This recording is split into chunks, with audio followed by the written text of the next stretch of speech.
નમસ્કાર, શો ટાઈમમાં આપનું સ્વાગત છે। ભાવનગરના જૂના બંદર કેબલ સ્ટેટ પુલ પાસે ખાડીમાંથી યુવાનનો મૃતદેહ મળી આવતા પોલીસે તપાસ હાથ ધરી છે।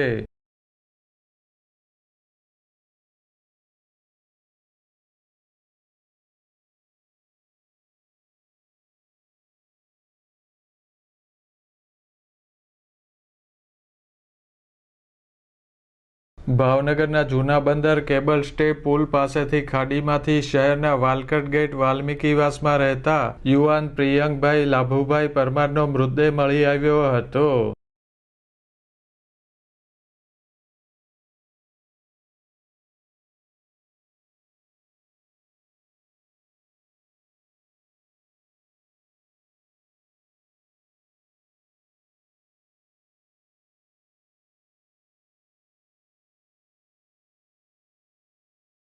ગઈકાલે મોડી સાંજે ઘરેથી નીકળ્યા બાદ પરત ન ફરતા તેની શોધખોળ કરવામાં આવી હતી।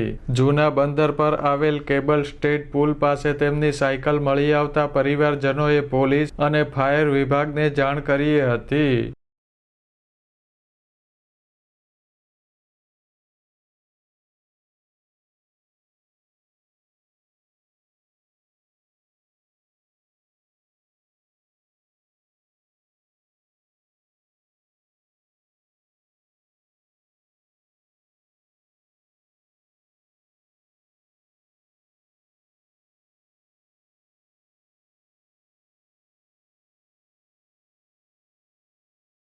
ફાયર વિભાગની ટીમે યુવાનના મૃતદેહને ખાડીમાંથી બહાર કાઢી હોસ્પિટલ ખસેડ્યો હતો।